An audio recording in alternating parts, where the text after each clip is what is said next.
I had this idea where I could make like a Lazy Susan for these machines, because the way, these machines were all mounted individually to like little scraps of wood, and then they were just clamped to this workbench here. And this is a pretty cool workbench I built, actually. Let me just stop real quick, talk about that. What I did was I got some pallet rack shelving from a supplier, and if you look online or on marketplace or whatever, a lot of times you can find this stuff like used for like nothing. Okay, but I bought it brand new because I wanted this shallow pallet decking that's 24 inches deep. But yeah, you get an upright, you cut it down, you make like 3 legs, and then I bought these beams and the wire deck. And I think this is 14 feet long. I don't know. I haven't measured it. I don't remember. I made it like years ago at this point. And then 2 layers, 3/4 inch thick plywood. And then you just kind of like stagger the seams and you get a nice worktop. Anyway, so these machines were clamped to little pieces of wood all along the front of this workbench. And, they're always in the way. They take up a lot of space. It looked bad, that type of thing. So I was thinking, okay, what if I made like this Lazy Susan, and like they can go here in the corner, and then you can spin out and like use the one, you could use a machine like that, and then you do your grinding or whatever, and you can spin it away, and then you can use like the sander, and they're all powered all the time and they're ready to go. And the way this works is because in the center here, I put this electrical box in the middle of the Lazy Susan, and this has it's an electrical slip coupling. I originally got the idea for this rotary electrical slip coupling, and not the idea, but I heard about it from this channel called 65 Ford. And he's like this kind of like rusty apocalypse inventor guy. He's got a real cute dog named Ginger, who's like 50% of the reason why I watch that channel. But it seems like this guy knows how to fix anything, or he knows how to do it. He's a very knowledgeable channel. I recommend you check it out. I'll link him below or whatever. The way the coupling works is there's either brushes or some type of contacts internally, and then it can spin and maintain like contact between the wires so they don't get like tangled up. The idea, like the end result, is you have this thing and you can spin it all the way around, and the tools never lose power. They're always on. So I can turn this on, I can spin it away, turn this on.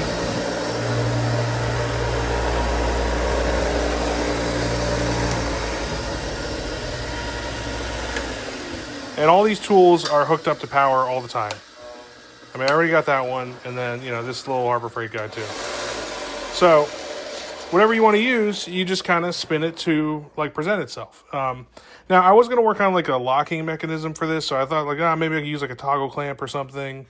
Or, like, I could have, like, drill a hole in the bench and, like, put, like, a pin in it so that it doesn't move.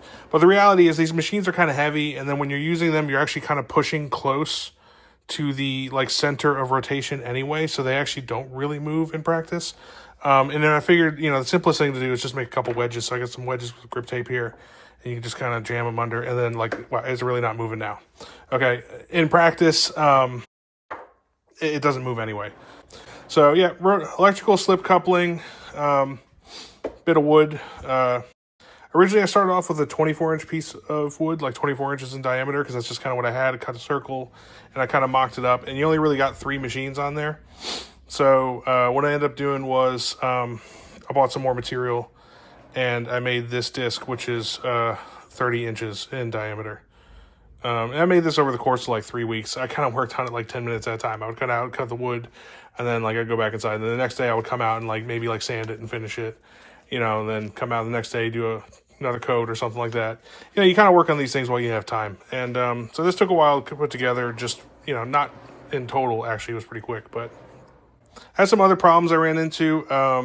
So I originally just had one Lazy Susan mechanism on the other side, and that didn't work out. It was too much weight. And so like the machines, like when you would leave them on here, I guess this would kind of like start sagging and deflecting, and then like it kind of caused that mechanism to bind up.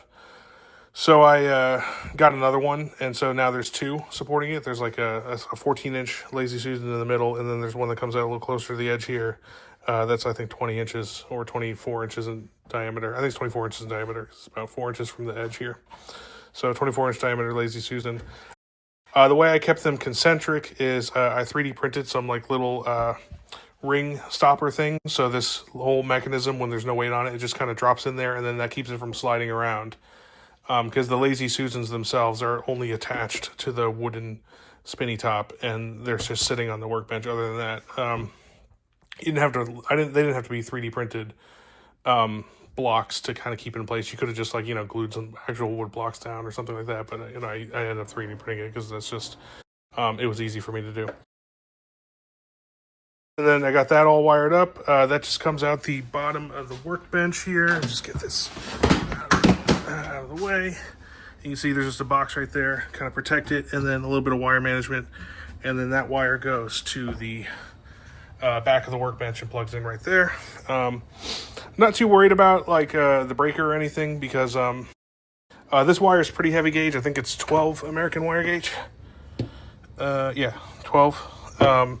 And then the slip coupling is rated for 20 amps.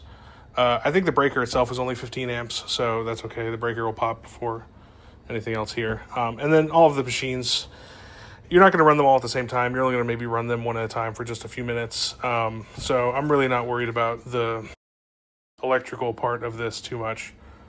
Yep. And then other than that, I think it worked out pretty good. The only thing that I didn't really consider is that I had this bandsaw here on the corner of the table.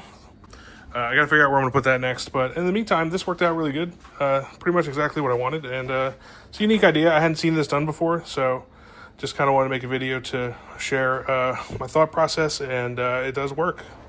So pretty happy with it. Thanks.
This is cool too. This is a, you see those like fancy bandsaw stands that people buy? This is one that I made. It's just like a couple pieces of scrap wood, holding the whole thing together. These two 2x4s that I kind of chunked out and made room. And then this is, it just kind of hangs there on the handle. The Milwaukee saw. It just hangs on the handle right there like that. And just, got a little like spacer block right there to keep it all the right height. It kind of locks in. And then the cable I cut short and wired into this little switch box with a switch. This is the original cable that came with the saw. So, I figured like if I want to take this somewhere, I can just unplug it and then use it with an extension cord. And I don't have to like manage, So. And then you don't really need a table. Like people, you get the Swag off-road things and they have like a table or whatever, and it's kind of, you don't really need it. You can just use a saw like this, it's fine, cut anything. So anyway, there you go, secondary ramble. Grab my coffee.